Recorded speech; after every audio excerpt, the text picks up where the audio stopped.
여러분 안녕하십니까? 아침의 매일 경제 시간입니다. 저는 이상훈입니다. 오늘은 6월의 첫날이죠. 오늘도 역시 아침 신문 일면엔 어떤 기사들이 실렸는지 전해드리겠습니다. 먼저 매일 경제입니다. 매일 경제 일면 톱 기사 임대차와 관련된 내용이군요. 세입자 퇴거 위로금 1억까지 올라갔다. 이 지경까지 이렇게 얘기를 하고 있습니다. 임대차 3법 이후에 혼돈 계속 이어지고 있다는 내용인데요. 전월세 시장 이중 가격이 늘자 강남 아파트 단지에서 거액의 위로금이 등장을 했다. 그러니까 세입자가 나가는 조건으로 이렇게 위로금이 전해진다는 거예요. 세입자 집주인 간 암거래가 극성을 벌이고 있다. 이런 가운데 오늘부터 전월세 신고제가 시행에 들어갑니다. 다음은 중앙일보 보겠습니다. 김호수 검찰총장 임명, 끝까지 야당 패싱이다. 어제 상황을 좀 전하고 있죠. 어제 여당이요, 3분 만에 청문 보고서 단독으로 채택했습니다. 야당은 상임위원회 이제 불참을 했죠. 문재인 대통령, 여러 가지 논란이 그동안 있었죠. 오늘 임명식이 있을 예정입니다. 야당은 부적격 인사 임명 강행했다. 불만, 불통, 오만의 역사로 기록될 것이다. 이렇게 반발하고 있습니다. 이번에는 서울신문 확인해 보겠습니다. 먼저 기사와 사진 두 개가 있는데요. 사진부터 좀 보겠습니다. 여기 보시면 백신 맞으면 8+알파 이렇게 돼 있습니다. 대전의 한 지역의 모습인데요. 식당에서 일하시는 분 사장님으로 보이기도 하고요. 이렇게 되는데 이렇게 써붙이고 있습니다. 6월 1일 오늘입니다. 오늘부터 백신 접종자는 직계가족 8명 플러스 알파가 가능합니다. 지금까지는요, 직계가족 모임은 8명까지잖아요. 하나 백신 맞으신 분은 이 제한 인원에 포함되지 않거든요. 그렇기 때문에 알파 추가가 될 수 있다는 겁니다. 옆으로 가겠습니다. 오늘부터 1차만 맞아도 혜택을 본다. 가족 모임 추가 허용 등 백신 인센티브가 시행이 됩니다. 그리고 여러 가지. 혈소판, 아스트라제네카 관련해서 혈소판 감소성 혈전증 국내 첫 확인됐다. 이런 내용도 좀 있습니다. 이건 부작용과 관련된 내용입니다. 마지막으로 조선일보 확인해 보겠습니다. 일면 톱기사로 큰 점으로 싣고 있습니다. 31만 명 늘었다던 취업자 따지고 보니까 국민연금 가입자는 10만 명뿐이다. 3월 취업자 사항을 말하는 겁니다. 고용 안정된 국민연금 가입 기업 40만 개를 분석해 보니까 정부 주 1시간만 일해도 취업으로 간주한다. 그러니까 세금으로 만든 알바도 다 포함된다는 거죠. 그런데요, 실제로 국민연금 가입 기업, 이른바 이제 양질의 기업이라고 볼 수 있는데 여기는 이 정도 10만 명밖에 안 되더라. 이렇게 지적을 하고 있습니다. 질 높은 직장 여전히 구하기 힘들다. 이런 내용을 전하고 있습니다. 자, 지금까지 일면 기사 짚어봤고요. 오늘도 뉴스의 의미를 깊숙하고 풍부하게 읽어주시기 위해 네 분께서 자리하셨습니다. 한 분씩 소개해드리겠습니다. 먼저 화면 가장 맨 왼쪽에 김종욱 동국대 외래교수 자리하고 계십니다. 그리고 그 옆에는 천하람 변호사 나오셨고요. 세 번째 자리에는 장혜찬 시사평론가 자리하고 계십니다. 마지막으로 오창석 시사평론가도 나와 계십니다. 안녕하세요.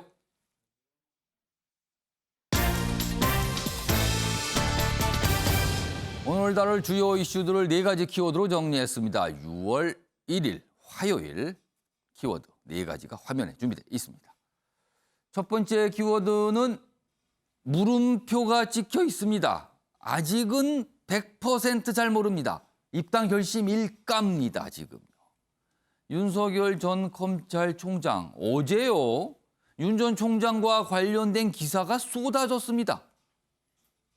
여러 곳에서 행보를 했다. 이런 내용입니다. 그래서 오늘 입당 결심을 한 것인가 이런 키워드가 등장했고요. 두 번째 키워드는요. 호랑이 등에 탔다. 호랑이 등에 타면은요. 달리는 호랑이 등에 타면 못 내립니다. 그냥 가야 됩니다. 끝까지.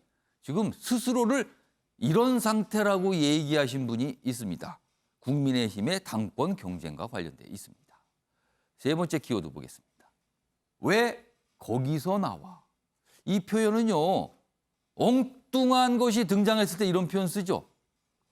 지금 P4G 서울 정상회의 어제까지 있었습니다만 그와 관련해서 어떤 영상이 하나 공개됐는데 많은 분들이 왜 그 장면이 거기서 나옵니까? 이렇게 질문을 하고 있습니다. 마지막 키워드는 아파트, 소, 축구 티켓 세 가지인데 이 공통점이 뭘까요? 바로 백신 접종 경품입니다. 물론 우리나라에서 뭐 소나 아파트를 준다는 소리는 아니고요. 해외에서 이런 경품이 등장을 하고 있답니다. 백신 접종률을 높이기 위해서인 거죠. 자, 아침에 매일 경제 본격적으로 출발하겠습니다. 첫 번째 이슈는 야권의 최대 관심 인물이라고 할 수 있죠. 윤석열 전 검찰총장의 행보에 관한 기사가 오늘 참 많이 나왔어요. 그 얘기 좀 다뤄보겠습니다. 먼저 두 가지 기사가 준비되어 있는데요. 차례로 보겠습니다. 먼저 매일경제 기사입니다. 사진 좀 먼저 보겠습니다.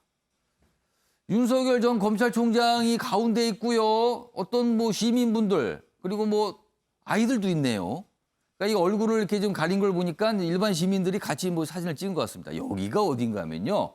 지난달 29일 강릉입니다. 강원도 강릉에 한 시장의 식당의 모습이에요.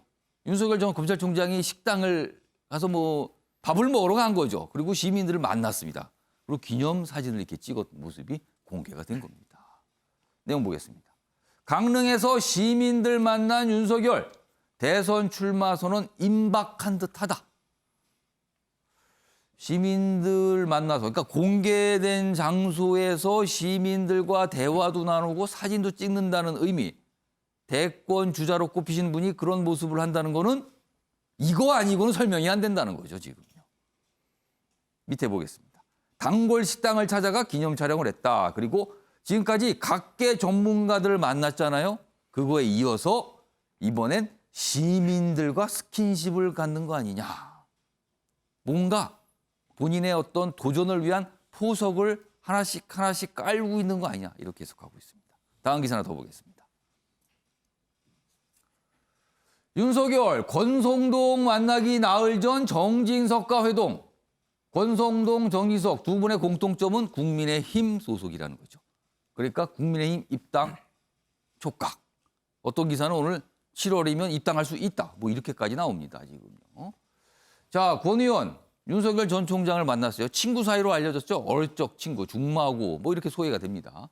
대선 후보로 나와야지 이렇게 얘기를 하자 윤석열 열과 성의 다하겠다 이런 취지로 답변을 했다고 합니다. 이 얘기만 들어보면요. 준비가 다 됐다고 볼 수도 있어요. 결심을 한 거 아닌가죠. 그리고요. 유명 건축가죠. 유현준 교수를 만나서 LH 사태를 대화했다. 이것도 전문가를 또 추가로 만났다는 겁니다. 지금. 이런 상황입니다. 자, 그럼 윤석열 전 검찰총장과 최근에 만났던 권성동 의원의 이야기 들어보겠습니다. 시민들이 그렇게 환호하고 하는데 뭐 대선 출마의 뜻이 없으면 대선에 관해서 얘기를 하는데 하여튼 열심히 하겠습니다. 열과성을 다하겠습니다. 그런 얘기를 할 이유가 없잖아. 자, 손아람 변호사. 네. 국민의힘 소속이시니까요. 뭐 여기 국민의힘 입당 촉각이다. 뭐 7월 설 뭐 많은 얘기가 나와요, 오늘요. 네. 자, 처음에는 전문가들을 만나고 다닌다고 알려졌습니다. 그리고 소개가 됐죠. 그 이후에 여기 앞선 기사에는 이제 시민들을 만났어요, 강릉에서. 그리고 그와 동시에 국민의힘 인사를 잇따라 만났습니다. 자, 이 정도면 대선 출마 결심을 했다고 봐야 되나? 그리고 국민의힘 입당도 결심을 했다고 봐야 하나? 이런 질문 나옵니다. 어떻게 봐야 됩니까? 우선 대선 출마 결심을 했다라는 거는 뭐 100%라고 해도 과언이 거의 아니에요. 100%로 보십니까? 네. 네, 국민의힘 입당 같은 경우도 8부 능선을 넘었다 이렇게 보입니다. 8부를 넘었으면 2부가 남았네요. 아직 네. 2부 능선은. 네, 거의 뭐 어느 정도 확정적이지만 조금 예. 더 상황을 보겠다라고 보이고요. 지금 윤석열 전 총장 같은 경우는 예. 어디로 가서 누구를 만나고 어떤 얘기를 하느냐로 본인의 예. 행보를 국민들께 보여왔습니다. 본인이 직접 메시지를 내기보다는요. 그런데 지금 보면 어떻게 공개된 장소에서 그 야권의 권성동 의원을 만난다라고 하는 것은 내가 국민의힘 쪽과 연관된다라는 게 공개돼도 괜찮다라는 의지의 표현이거든요. 만약에 윤석열 총장께서 그런 부분에 대해서 좀 부담감이 있었다라고 하면 예. 오히려 안철수 대표라든지 금태섭 전 의원이라든지 좀 더 중도적인 색채가 있는 분들을 만났을 텐데. 국민의힘 소속이 아니신 야권에 계신 분들. 그렇죠. 그런데 그게 아니라 정말로 공개돼서 누구나 볼 수 있는 장소에서 권성동 의원을 만나고 거기서 자연스럽게 사진을 찍는다라는 것은 예. 이거는 국민의힘 쪽으로 가겠다라는 얘기인 거고요. 특히나 정진석 의원을 만났을 때는 조금 더 어떻게 보면 둘이서 단독 회동을 했다라고 하는데 예. 이번에 또 연이어서 권성동 의원을 만나면서 공개적인 회동을 하고 이렇게 또 언론에까지 나오도록 한 것은 예. 저는 점점 국민의힘 쪽으로 가겠다라는 본인의 행보를 스스로 보여준 거다 이렇게 봅니다. 8부를 넘었다. 네. 2부는 뭡니까? 아직 남은 2부는 뭘 넣어봐야 됩니까? 나름대로 이제 국민의힘 전당대회가 어떻게 갈지에 대한 예상은 있겠습니다만은 예. 결국 전당대회 결과 뚜껑을 열어보고 또 그 결과에 대해서 국민의힘 지지층들이나 이런 분들이 어떻게 움직일 것이냐 또 나아가서는 예. 대선 후보 경선 관련한 그 과정이나 절차들이 어떻게 진행될지 조금 더 최종적으로 지켜보지 않을까 이렇게 보입니다. 김종욱 교수님. 네. 지금까지 언론에서는 윤석열 전 총장의 이런 모습을 자맹을 하고 묘사를 하고 있어요. 자맹입니다. 자맹은 말 그대로 잘 드러나지 않거나 뒤늦게 드러나는 거잖아요. 자, 등판 시점에 대한 그동안 얘기가 참 많았습니다. 그동안 6월설이 있었는데 이제는 7월설, 8월설까지 나와요. 네. 근데 8월설은 좀 먼 것 같고요. 6월설, 7월설 각각의 그 설의 근거가 있습니까? 일단 뭐 6월설 얘기가 나오게 된 배경은 6월달 전당대 국민의힘 전당대가 끝나게 되면 예. 여야의 진영이 재편될 수 있는 상황이기 때문에 재편이 되고 난 다음에 본인의 정치적 입장을 정할 가능성이 높기 때문에 아마 6월 말쯤에 등판하지 않을까라고 하는 얘기가 있었는데 워낙 그 윤석열 전 검찰총장 같은 경우가 언론에 드러나지 않는 상황들이 분명히 있었고 예. 또 언론에 드러났다고 하더라도 그것에 대한 해석을 하게 되면 아니라고 또 얘기하는 것을 반복적으로 벌여왔었기 때문에 6월 달이 안 되면 이제 7월 달 나오다. 7월 달 얘기 같은 경우는 뭐였냐면 본인의 원래 검찰총장 임기가 7월 달까지였기 때문에 국민과의 약속을 한 게 7월 달이다. 예. 그렇기 때문에 그때까지 본인이 대선 출마라고 하는 것을 얘기하는 게 국민과 약속을 어기는 거라고 하는 하나의 설이 있었고 예. 또 하나 이제 7월 10일부터인가요? 그 대선 예비 후보 등록을 하는 시점이 그렇죠. 있기 때문에 아마 7월 달쯤부터 시작을 해야 본인이 어떤 나름대로 행동할 수 있다라고 하는 판단 이런 것들이 있는데 예. 이제 문제는 아직까지도 모르겠어요. 워낙 불확실성이 강한 상황인 거고 예. 국민들은 지금 지치대로 지친 상황인 거고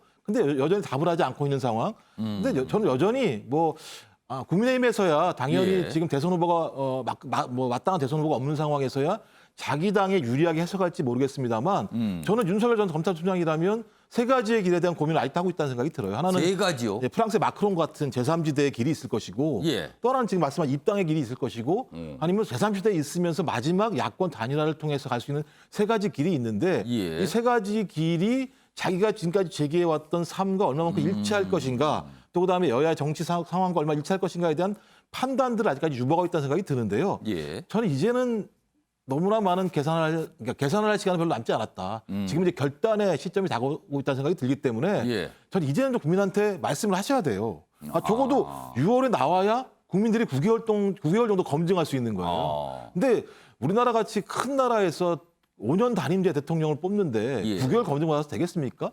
저는 그건 본인이 얘기했던 공정과 정의에도 어긋난다는 생각이 들기 때문에 예. 저는 빨리 자기의 입장들을 제기하고 국민에게 검증을 받겠다라고 하는 모습을 보여야 돼요. 저는 안 그런 걸 제가 볼 때는 오히려 좀 비겁한 모습을 보일 수 있다는 생각이 들긴 해요. 그러니까 김조 교수님은 가능한 빨리 나오세요. 네, 이 그렇습니다. 말씀이네요. 네네. 국민들이 검증할 시간을 줘야 되는 거 아닙니까? 이 말씀이시네요, 지금요. 예, 장희찬 평론가. 저는 이 정치활동 시기와 관련해서 하나의 예. 힌트를 얻을 수 있다고 보는 게 바로 김호수 검찰총장 후보자 지명이었습니다. 사실은 이 문재인 대통령이 임명안을 제가 하지 않았습니까? 예. 김호수 검찰총장이 임명되면서 검찰총장 공백 사태가 마무리되었습니다. 예. 그럼 원래 임기가 7월까지였다고 하더라도 후임 검찰총장이 들어왔기 때문에 이제는 내가 활동하는데 검찰 조직이나 검사 후배들 보기에 어느 정도 명분이 생겼다. 그 자리가 이미 이제 사람으로 채워졌으니 그렇죠. 그렇게 판단한다. 네, 그래서 오히려 역으로 민주당과 문재인 정부에서 조금 일찍 야당의 반대나 청문회 재개 요청을 묵살하고 일방적으로 김호수 총장을 지명하는 것이 예. 윤석열 전 총장이 조금 일찍 등판할 수 있는 명분을 마련해 준 것이 아닌가. 자박적인 성격이 있다는 생각이 들고 그리고 두 번째는 예. 최근에 이제 현역 정치인들 간의 만남이 많이 보도되고 있지 않습니까? 예. 물론 뭐 국민의힘에 입당을 할지 말지 그건 오롯이 본인의 결단이기 때문에 외부에서 추측하는 게 크게 의미가 없다고 보입니다만 예. 적어도 일련의 흐름들 그동안은 정책 전문가들만 만나다가 이제는 정무적인 부분, 예. 정치인들까지 만난다는 것은 그렇게 길지 않은 시간에, 머지않은 시간에 정치 참여나 정치 활동을 조금 가시화시키겠다는 그 정도의 의지는 충분히 국민들도 읽을 수 있지 않나 하는 생각이 듭니다. 그러니까 대선 출마 결심까지는 모르지만 최소한 정치권에 뛰어든다. 이 정도는 결심한 거 아니냐. 그러니까 아주 낮은 수준의 분석. 그러니까 최소한을 보면 그 정도는 있는 거 아니냐. 뭐 이런 얘기도 많이 좀 들리고 있습니다, 지금. 자, 뭔가 좀 움직임이 활발해지는 것 같죠? 이런 상황에서 다음 기사 보겠습니다. 이 기사가 있습니다, 오늘. 검찰, 윤석열 장모 3년 구형입니다. 어제 재판이 있었어요. 구형이니까 검찰에서 이 정도로 처벌해 주세요라고 요청을 하는 수준을 말하죠.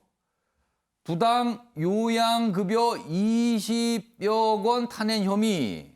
검찰, 병원 운영에 관여한 거 명백하다. 지금 이 부분이 쟁점으로 남아있는 이 재판이거든요.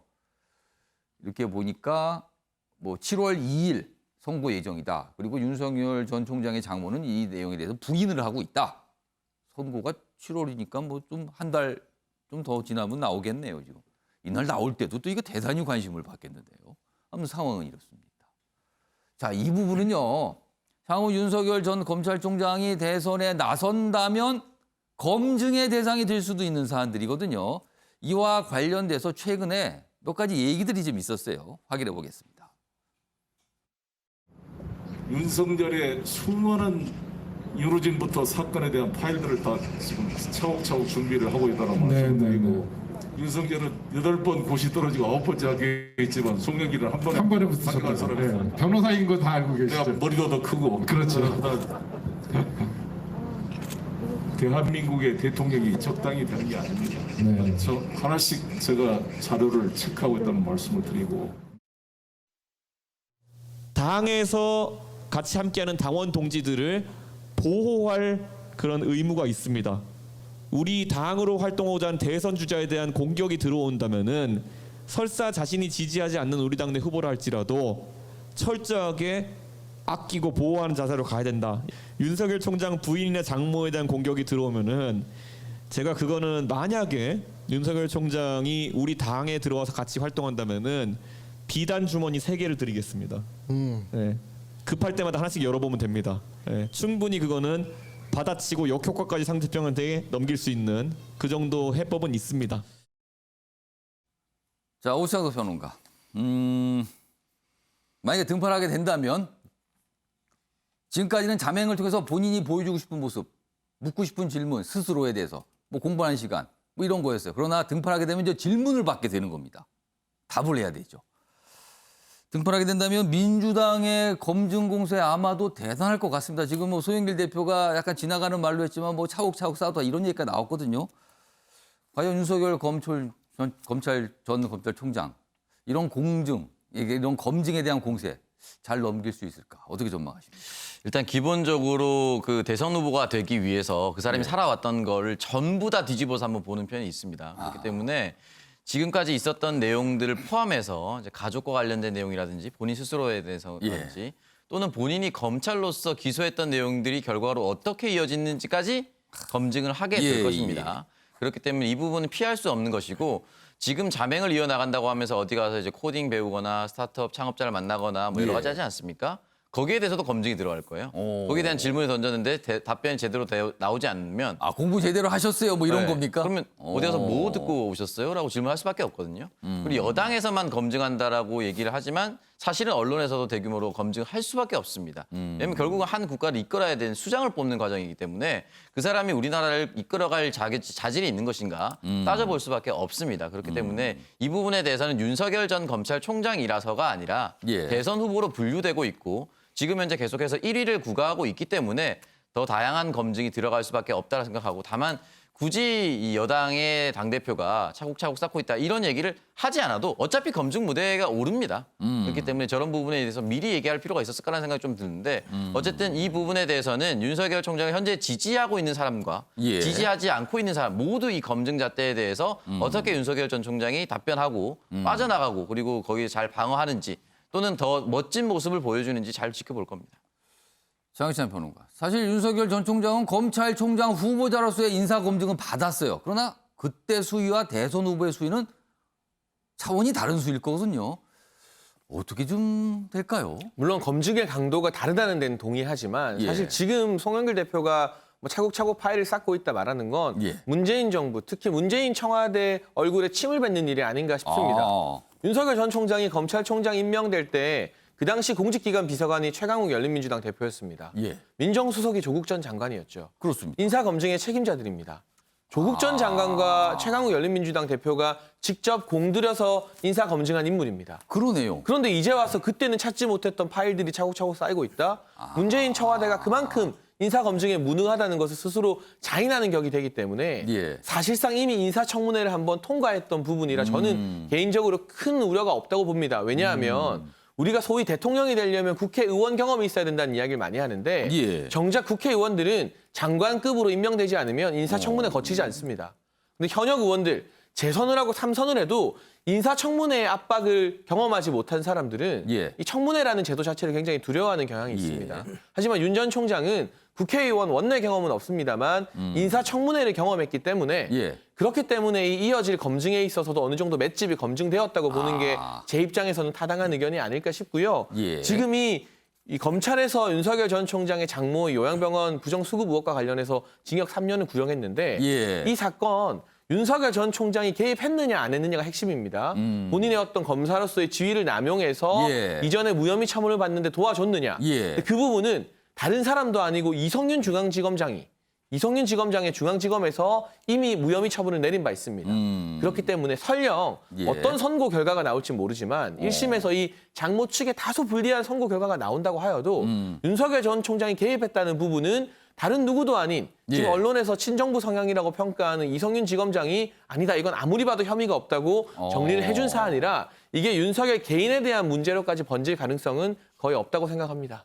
자, 김종욱 교수님, 장희찬 평론가 말씀은 이미 인사청문회를 거쳤고 당시에 청와대에서 충분히 검증한 거 아니냐. 근데 만약에 지금 민주당에서 대선 후보라고 해서 여러 가지 문제 제기를 한다면 그거하고 충돌되고 모순되는 거 아니냐. 이런 분석을 좀 해주셨어요. 어떻게 제가 볼 때 뭐 윤석열 전 검찰총장이 법무부 장관이 되려고 하는 건 아니지 않습니까? 예. 인사청문회라고 하는 건 장관에 대한 청문을 하는 거고요. 지금 얘기하는 건 대통령에 대한 예를 들면 검증을 얘기하는 거죠. 후보로서. 왜냐하면 과거에 윤석열 전 검찰총장 같은 경우는 지금까지 올라온 과정은 제가 볼 때 반사체예요. 그 논쟁이 많았었죠. 그러니까 윤석열 개인의 정치적 능력 때문에 올라왔다기보다는 소위 정권과의 다양한 갈등 과정 속에서의 그런 반사체로서 소위 국민적 지지, 또 주로 중소 보수층의 지지를 받고 올라왔었기 때문에 본인 스스로가 얼마만큼 발광할 수 있을 것인가라고 하는 대통령이라고 하는 자질로서의 문제가 아직 검증이 남아있는 거죠. 다른 후보들보다는 거의 검증을 안 받은 측면이 분명히 있기 때문에 예. 이 부분에 대한 철저한 검증이 필요하다라고 얘기하는 거고 그렇기 때문에 제가 볼 때 파일이라는 용어가 좀 문제가 있었어요. 파일이라는 용어가 필요한 게 아니라 저는 당의 전략기획위원회든 아니면 공당의 연구원 같은 데에서는 계속 예를 들면 상대당 후보에 대해서 자료들을 모으고 어떻게 하면 대응할 것인가라고 하는 것들을 아카이브처럼 다 모아내는 작업들이 분명히 있습니다. 예. 저는 그것을 갖다 파일이라는 표현도 했었기 때문에 뭔가 좀 공작의 냄새가 나긴 합니다만 예. 당연히 이런 과정을 거쳐야 되는 거고요. 또 하나는 뭐냐면 두 번째는 저는 본인이 만약에 국민의힘으로 입당한다면 이건 충분히 국민에게 납득 가능하게 설명을 해야 돼요. 왜 국민의힘인가에 대해서. 똑같이 보통령이 말씀하신 것처럼 소위 문재인 정부하에서 검찰총장이라고 하는 자리를 본인이 예를 들면 하겠다고 얘기하신 분 아니겠습니까?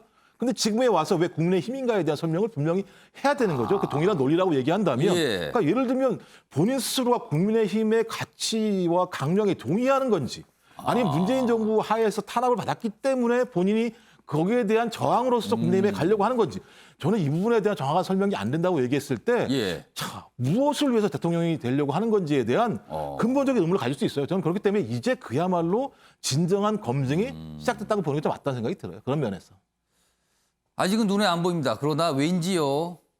어디선가 칼을 갈고 있는 소리, 그리고 어디선가는 그 칼을 막기 위한 방패를 두드리는 소리, 이런 게 지금 들리는 거 아닌가. 뭐 이런 상상도 좀 됩니다, 지금. 자, 다음은요. 어젯밤에 국민의힘 당대표 후보자 5명이요. 토론회를 가졌습니다. 여러 가지 얘기도 했고요. 뭐 이슈도 좀 몇 개 있었는데요. 먼저 어제 그 모습부터 영상으로 확인해 보겠습니다. 보시죠. 대선을 치른 데 있어가지고 단일화 무쇠, 통합 무쇠가 되어서는 안 된다 이렇게 생각합니다. 앵무새 같이 그런 말만 반복한다고 해가지고 감나무에서 감이 떨어지는 것이 아닙니다. 우린 자강을 해야 됩니다. 두 번째는 통합을 해야 되고 세 번째는 엄격한 룰을 만들어야 됩니다. 당 밖에 있는 후보들과 분열되면 필패입니다. 먼저 국민의 당과의 통합을 이루고 난 다음에 다른 후보들 모두 와서 기득권 없는 공정한 경쟁하면 될 것입니다.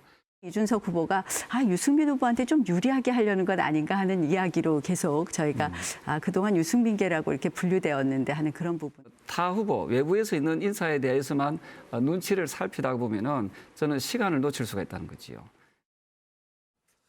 자, 5명의 후보들의 이야기를 쭉 연속해 들어봤는데요. 어제 저 토론회에서도 윤석열 전 검찰총장이 주요 이슈가 됐습니다. 바로 화면에 있습니다. 이 제목이 이렇죠. 윤석열 기다리지 말자. 무슨 소리? 윤과 함께 시작을 해야 돼. 그러면서 이른바 버스 논쟁이 벌어졌습니다.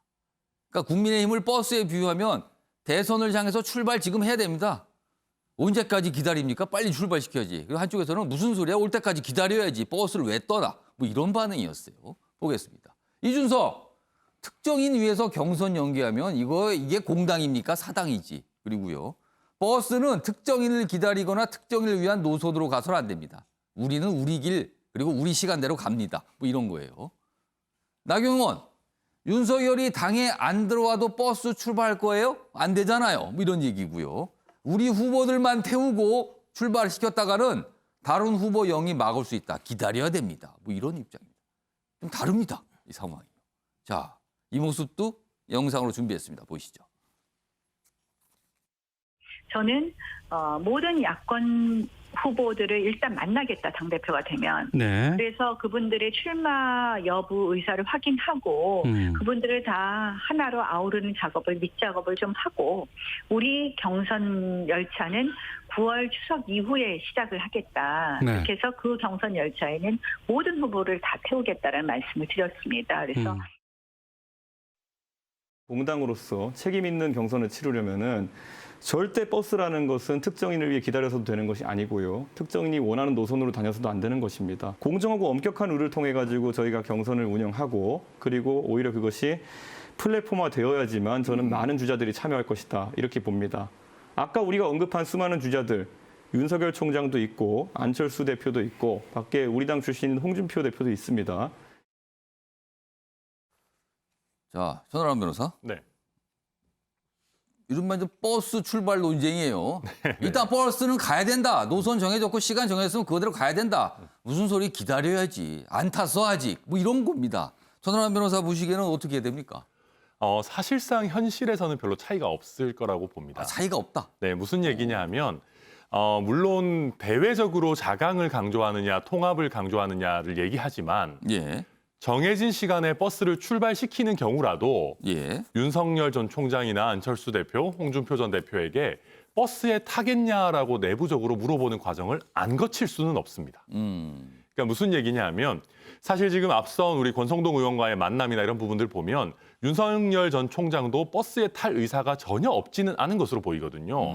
무슨 얘기냐면 외부에는 원칙적으로 국민의힘만의 스케줄로 버스를 출발시키는 자강론의 모습으로 가되 예. 물밑에서는 이 버스를 언제 출발시킬 거에 대해서는 현실적으로는 윤 총장과의 어느 정도 교감이 필요하다. 교감이라는 거는 버스 시간을 알려주는 겁니까? 아니면 시간을 늦추는 겁니까? 네. 이 정도에 우리가 버스를 출발시키려고 하는데 이 정도 타이밍에 타겠느냐를 물어보고 더 이상 이걸 우리가 지체시킬 수는 없다. 이 타이밍을 놓치면 나중에 우리 후보가 정해진 다음에 단일화로 가야 된다라는 걸 명시한 이후에 윤 총장이 어느 정도 예를 들어서 그럼 나는 시간을 요 정도만 더 달라라는 식의 물밑 조율이 만약에 가능하다면 그런 절차를 거쳐야 되는 것이지 외부적으로 윤 총장이 언제까지 올 때까지 기다리겠다 이런 자세를 취할 수는 없다라고 저는 전하람 변호사는 여기 이준석, 나경원 두 후보자 얘기의 가운데 지점 얘기를 좀 하신 거네요. 네, 그래서 여기는 사실 그냥 빨리 가야 된다 우리대로. 여기는 기다려야 된다는데 그게 아니라 일단 그쪽과 접촉해서 시간도 좀 물어보고 의향도 물어보고 해야 된다 이런 거네요, 지금. 네, 저는 그래서 이준석 후보가 외부적으로 저렇게 얘기를 하더라도 현실에서는 그렇게 의향을 물어볼 수밖에 없다고 봅니다. 왜냐하면 윤 총장을 어떻게 보면 포함시키지 않고 그냥 우리 스케줄대로만 간다라는 모양새를 보이다 보면 당내의 여러 구성원들뿐만 아니라 국민의힘 지지자들 사이에서도 이거는 지금 이미 우리 당에 있는 뭐 원희룡, 유승민 후보 같은 분들을 우대하려는 것이 아니냐 이렇게 보여질 수밖에 없기 때문에 현실에서는 이준석 후보, 나경원 후보 모두 그런 물밑 접촉을 해서 그에 따른 행동을 할 수밖에 없을 것이다. 지금 이제 선거 국면에서 누가 통합을 강조하고 자강을 강조하느냐의 정도의 차이만 있는 것이지 실제로는 두 분 다 당대표가 누가 되든 되자마자 외부에 있는 대선 후보들을 만나고 그 의향을 물어보는 과정을 거칠 수밖에 없다. 저는 그렇게 봅니다. 그럼 천하람 변호사 설명대로면 두 분은 괜히 싸우는 거네요, 지금. 뭐 어차피 결과는 비슷할 텐데. 네, 저는 사실 그렇게 보고요. 어떤 의미에서 저는 이준석 후보가 이 지점에서는 조금 스탠스를 약간 잘못 잡은 것이 아닌가. 왜냐하면 지금 이제 뭐 유승민 계다 이런 식의 비판이 나오는 상황에서 어떤 원칙론을 강조하는 것이 자칫 지금 이미 당에 있는 대선 후보들을 좀 우대하겠다라는 것으로 들릴 수 있는데 저는 저렇게 하기보다는 오히려 최대한 많은 분들을 모아서 다만 물밑에서 협상은 하되 대외적으로는 원칙 있는 행보를 보이겠다라는 정도로 정리했으면 어땠을까 하는 부분은 있습니다. 장희찬 평론가. 버스가 그냥 정해진 시간 노선대로 출발하는 게 낫습니까? 아니면 좀 기다렸다가 태울 사람을 다 태우고 늦게라도 가는 게 낫습니까? 그런데 일단 윤석열 전 총장 측에서 뭐 7월에 하는 게 좋다, 9월에 하는 게 좋다, 어느 게 더 좋은지 입장을 발표하지 않았어요. 공식적으로 나온 건 없어요. 네, 그렇기 때문에 뭐 일찍 출발하느냐, 늦게 출발하느냐, 어느 쪽이 윤 전 총장이 좋아하는 선택지인지는 우리가 아무도 모르는 상태라는 전제를 달고 말씀을 드려야 될 것 같고요. 그리고 모든 선거에서 당선되기 전과 당선된 후에는 후보들이 말을 조금씩 바꿉니다. 오세훈 시장 같은 경우도 당선되면 일주일 만에 재건축 다 풀 것처럼 말했는데 당선되고 보니까 여러 환경 때문에 조금씩 속도 조절을 하잖아요. 저는 이준석 후보 같은 경우도 지금은 자강론, 우리 버스 우리 길로 간다고 말을 하고 있지만 본인이 최근에 언론에서 무슨 말을 했느냐. 이번에 내가 만약 당대표 되고 정권 교체 못하면 나는 조기에 정계 은퇴해야 될지도 모른다는 말을 했습니다.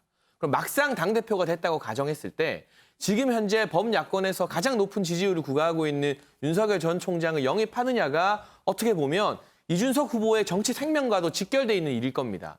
그렇게 되면 지금처럼 마냥 100% 원칙론을 주장하기는 조금 힘들지 않을까 하는 생각이 들고요. 어떤 식으로든 야권 전체적으로는 지금 당 밖에 있는 윤석열 전 총장뿐만이 아니라 홍준표 전 대표도 있고요. 또 안철수 국민의당 대표도 있습니다. 이 모든 사람들과 함께 단일 후보를 내야 된다는 그런 지상 명제는 대부분의 후보들, 정치인들이 다 공유하고 있는 상황인 만큼 한 가지의 원칙을 강조하기보다는 조금 더 유연한 자세로 저는 비단 윤석열 전 총장만 이야기하는 게 아닙니다. 안철수 대표의 국민의당 같은 경우도 얼른 빨리 통합을 해야 되는 부분이죠. 이 모든 사람들을 아우를 수 있는 그런 메시지를 내는 게 당대표에게 조금 잘 어울리는 메시지가 아닌가 하는 생각이 듭니다. 뭐 지켜보면 알겠죠. 일단 누가 당대표가 되는가, 그럼 되고 나서 무슨 얘기를 하는가, 윤 전 총장은 뭐라고 얘기를 하는가, 이건 뭐 다 기다려봐야 되는 내용입니다. 지금 전망만 있을 뿐입니다. 자, 그런데요, 오창석 평론가. 근본적인 질문 좀 드려볼게요. 공당입니다. 거대한 정당들이죠. 그런데 어떻게 보면 대선과 관련해서 자체적으로 인재를 길러서 출마시킨 게 아니라 외부에서 영입을 한다는 거예요. 기업으로 치면은 기업을 M&A, 인수합병한다. 뭐 이런 느낌도 듭니다. 항상 대선 때마다 한쪽은 그랬어요. 2012년 당시에도 단일화 얘기가 그때도 지금 민주당에서 많이 나왔었고 이번에도 또 단일화, 뭐 영입 이게 나오거든요. 정당의 인재 육성. 이거 어떻게 좀 봐야 됩니까? 일단은 지금 진짜 극단적으로 이제 이준석 후보와 나경원 후보 두 이야기를 비교하면 정상적인 정당에서 그리고 여기서 말한 정상적인 정당이라는 우리나라의 보수 야당 중에서 가장 큰 정당의 틀을 유지하고 있는 국민의힘 입장에서는 사실 이준석 후보처럼 얘기한 게 맞죠. 이게 원칙이다. 경선 연계하면 공당이 아닌 사당이고 특정인을 기다려서는 안 된다라고 얘기하는 것이 원리 원칙상 정확한데 굉장히 안타깝게도 지금 국민의힘 후보가 없어요. 없다고 하면 너무 단정. 있긴 있는데 지지율이나 호응이 좀 미미하다 이런 거죠. 지금. 퍼센트 차이가 너무 많이 납니다. 그러니까 일반 국민들이 윤석열 전 총장이 보수 단일 후보가 되기를 바라지 이 비등할 사람, 어깨를 견줄 만한 후보가 국민의힘 안에 있다고 생각하지 않습니다. 그리고 현재 홍준표 의원이 무소속으로 있지 않습니까? 이 무소속 의원을 빼면 정말 당내에는 대선 후보가 없습니다. 그렇기 때문에 나경원 후보처럼 얘기할 수밖에 없는데 그렇다면 아까 전에 천하람 변호사가 이준석 후보가 저런 식으로 얘기를 하면 오히려 당내에 있는 사람을 지원해 주는 것처럼 보이지 않느냐라고 말씀하셨는데 오히려 반대로 얘기하면 나경원 후보가 저렇게 얘기하면 바깥에 있는 사람을 배려해 주는 것처럼 보이죠. 이게 똑같은 얘기입니다. 그렇기 서로 때문에 약간 좀 곤란한 지점들이 있네요. 그렇기 때문에 양쪽의 발언들이 하나씩 리스크가 있고 결과적으로는 국민의힘이 지금 당내 대선 후보를 제대로 갖추고 있지 못하는 것인데 저는 꼭 말씀드리고 싶은 게 2017년 물론 이제 촛불 대선이었기 때문에 보수 정당이 표를 달라고 얘기하기 어려웠습니다만 그때도 이와 같은 시도가 있었습니다. 반기문 전 유엔 사무총장을 외부에서 영입해서 마치 바른미래당 사람들에게 함께 만들고 그런 모양과 뭐 추진이 있었어요. 실제 당시에. 자유한국당 사람들이 대규모 탈당을 해서 힘을 실어주고 새로운 보수의 모습을 꾀해서 그 정당에서 반기문 후보를 당선시키겠다라는 내용을 이준석 후보가 방송에 나와서 얘기를 했어요. 35명의 명단 난 알고 있다라고 얘기를 했습니다. 그러니까 이미 엄청나게 준비를 했던 거예요. 그러니까 아마 저는 지금도 윤석열 후보를 만들기 위해서 윤석열 후보입니까? 윤석열 총장을 후보로 만들기 위해서 그런 움직임이 저는 충분히 있을 수 있다라고 보는 것이고 저 정도 선수급 때문에 어떤 움직임이 있을지는 충분히 감지하고 있을 겁니다. 그렇다면 이준석 후보는 제 입장에서는 바라봤을 때 삿바 싸움을 하기 위해서라도 저렇게 강하게 얘기를 했어야죠. 안 들어오면 우리가 먼저 출발한다. 주도권은 우리가 가지고 있고 우리가 훨씬 더 큰 정당이다. 이미 작은 정당으로 후보를 내서 그 후보가 당선된 적은 단 한 번도 없었기 때문에 우리의 타임라인으로 따라와야 된다. 또는 조금 더 양보한다 하더라도 당대표가 양보하는 모습이 어쨌든 그 사람의 존재감도 키우는 모습이 있기 때문에 지금은 원리 원칙대로 얘기하는 것이 훨씬 더 저는 유리할 것이라고 봅니다. 그러고 보니까 지금 오창석 평론가의 해설을 듣고 보니 이준석 후보가 이렇게 얘기한 거예요. 지난 4.7 재보궐선거 당시 왠지 김종인 전 비대위원장이 굉장히 밖에다 이렇게 세게 얘기했잖아요. 우리는 우리대로 갈 거다. 들어오고 싶으면 들어오세요. 안 와도 그만입니다. 뭐 굉장히 강하게 얘기했거든요. 약간 그런 분위기일 수도 있겠네요. 지금 이렇게 얘기하는 게 일부러라고도 볼 수 있겠습니다. 지금. 자, 뭐 국민의힘 당대표 후보들 그리고 윤석열 전 총장과 관련된 내용 이 정도로 마무리하고요.